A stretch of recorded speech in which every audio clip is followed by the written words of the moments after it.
So ayun, good morning guys. Meron pa tayo dito ang RFI 175. So mabilis ang vlog lang to guys. Gusto ko lang ibahagi sa inyo yung gagawin ko dito. So nag-order ako ng clutch bell mula kay Kuya Igay Motorworks. Kasama pang free sticker yan. At meron din tayong ditong 1000 RPM na center spring. So yung nakakabit dito guys is stock clutch bell. Puro stock yan lahat. Ang problema ko lang dito is lakas mag dragging guys. RFI 75 version 3 nga pala to guys, no. So yung concern ko lang is nasa 4000 RPM na ako. Hindi pa under yung gulong. Hindi pa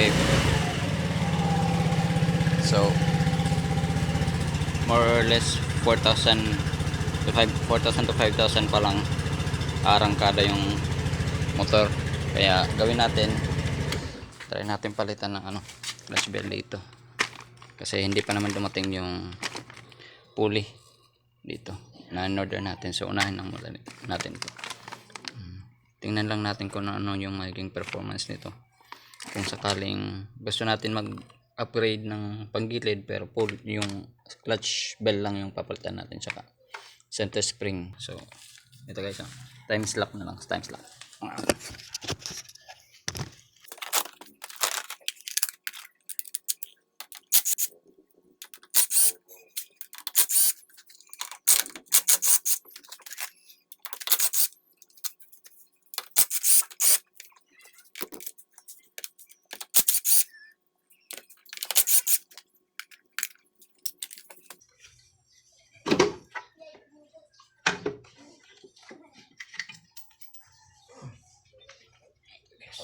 Malinis pa naman guys,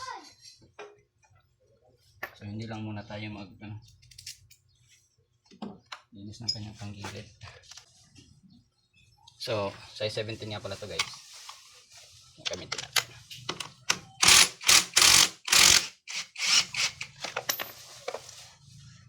Right, yan ito yung stock bell nya guys. Actually hindi pa naman ganun kalalim yung kain, pero yun try lang natin kung ano magiging resulta nito guys. So bago natin palitan yung center spring, try muna natin yung bell lang muna, yung natin sa salpa, kung ano magiging performance.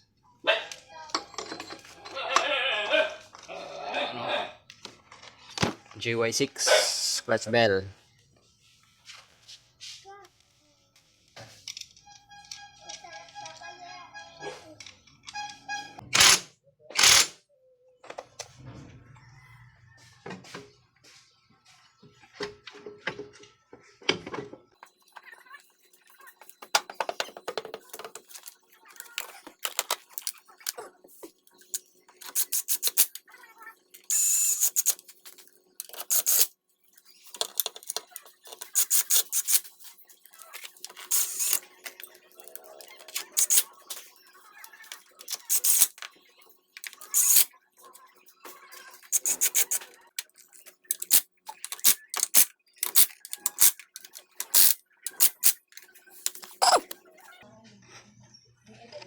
So yan guys, try natin pandarin.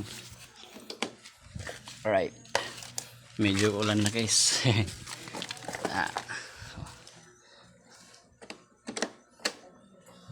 Alright,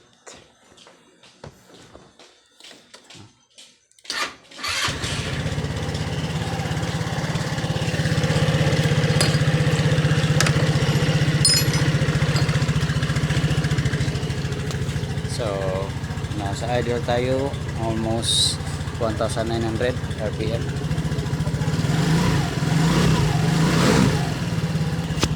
Right,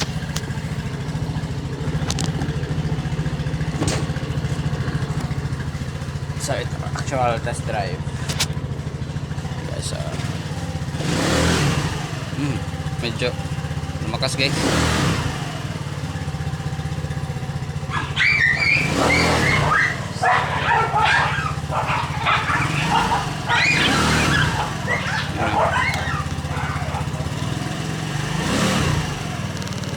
hindi na siya umaabot ng 4,000 bago maka-take off.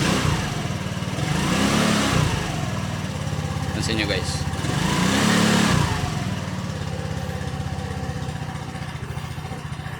So update nyo na lang kayo guys pag na-install ka na yung center spring saka yung pulley, kalkal pulley, naka 13.5 degree saka ano, overamp na flyball. So dito lang muna guys, this Carworks.